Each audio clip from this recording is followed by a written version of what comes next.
This parable is one of several which include a servant or steward receiving something valuable from his master or landowner or even his father. Here in Matthew's gospel, we have this parable of the talents. 3 servants who receive talents. One receives 5, 1, 2, 1, 1. A talent was worth about 20 years of wages for a laborer. 1 talent worth about 20 years of wages. So even if he received 1, he received an extraordinary amount. In Luke's gospel, the parable is 3 servants who receive 10 pounds each. 10 pounds or 10 minas. 10 pounds was worth about 40 months of pay. They received that, and then they were told, trade with them. Then there's the parable of the nobleman who leased his vineyard to wicked tenants. The parable of the unmerciful servant who owed his master 10,000 talents. That's 200,000 years of wages. Or the dishonest steward who wasted the rich man's goods and was called to give an account. Even the prodigal son who was given his father's inheritance while his father was still alive. Clearly, there's a pattern in Jesus' parables, a pattern which reaches all the way back to the beginning. Do you remember the first creation account in Genesis? Do you remember how it goes? God created man in his own image. In the image of God, he created him. Male and female, he created them. And God said to them, "Be fruitful and multiply and fill the earth and subdue it, and have dominion over the fish of the sea and the birds of the air and over every living thing that moves upon earth." You would hear the word image used twice in a very short time, indicating there's great importance attached to it. Being made in the image of God, Adam and Eve were given the whole of creation in order to reflect God's wise and loving design. They were stewards of the whole of creation. They were to govern with reference to the source of the image with which they had been stamped. It's like when I was entrusted with farm work by my dad. It's not go and do whatever you want as you farm. No, the reference point is how Dad farms. He's entrusting it to you. Reflect how he farms in what you do. The pattern of being entrusted with something valuable is deepened even more in the second creation account. God again gave creation, the Garden of Eden, to mankind in the figure of Adam to till it and to keep it. Now, I said in the figure of Adam because Eve was yet to be formed from his side. Adam first had to arrive at the realization that he was different from the rest of creation and that he was alone before God created a helpmate fit for him and gave them to one another. This at last is bone of my bone and flesh of my flesh. She shall be called woman because she was taken out of man. They complement and complete each other. They are helpmates, not set over one another like the rest of creation, but given to one another to help one another reflect God's wise and loving design. It does seem to me that this is where the liturgy is directing us today. Stewards or servants in the gospel entrusted with something very valuable. And in the first reading, when one finds a worthy wife, her value is far beyond pearls.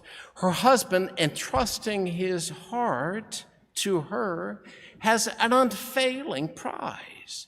She brings him good and not evil all the days of her life. She obtains wool and flax and works with her loving hands. She reaches out her hands to the poor and extends her arms to the needy. Charm is deceptive and beauty fleeting. The woman who fears the Lord is to be praised. Give her a reward for her labors.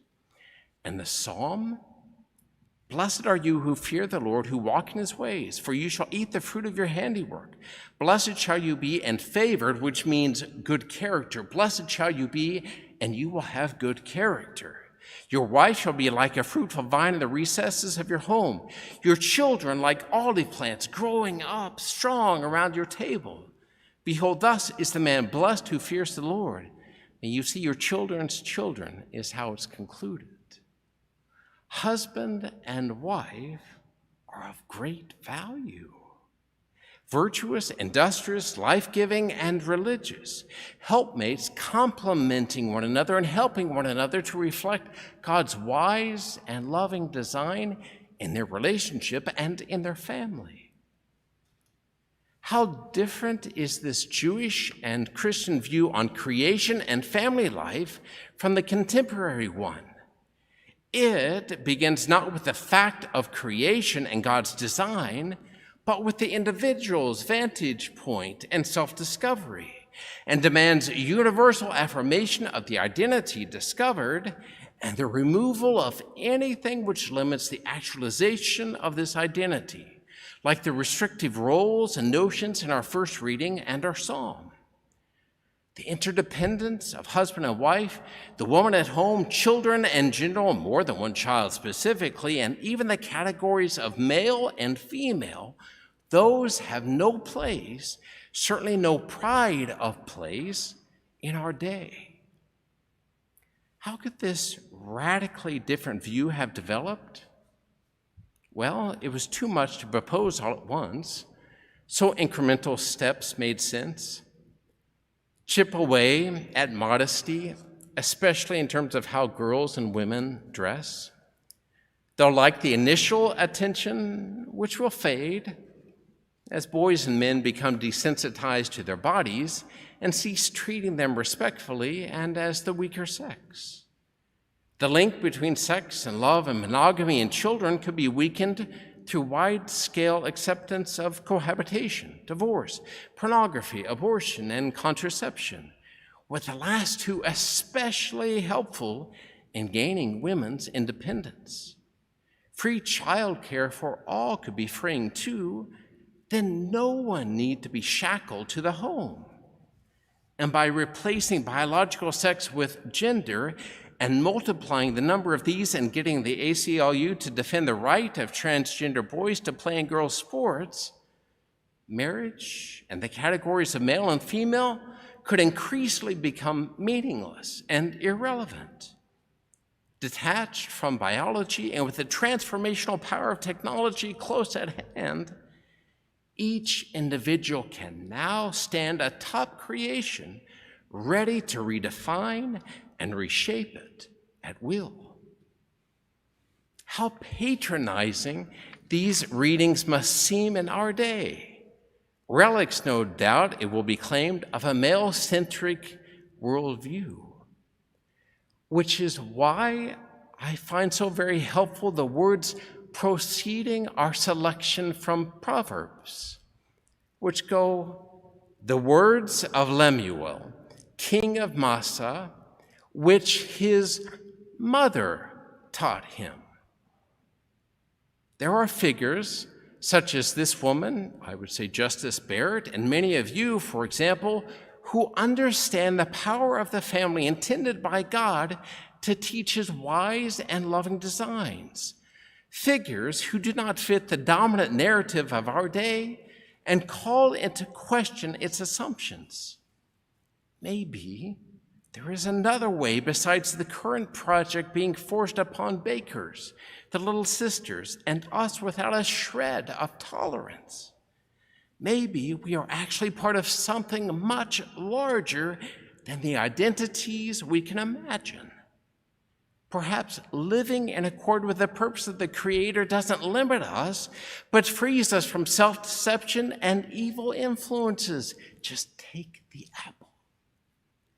Perhaps the empirical data demonstrating that children and families are better off with a wife and a husband in the home indicates the truth of God's creation and commands.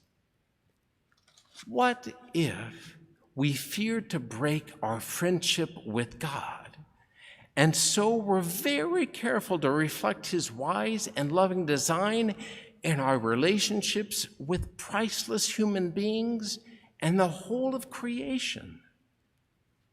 Might our families and communities be included among the blessed ones who share the Master's joy? There is the question, and our faith will be the answer.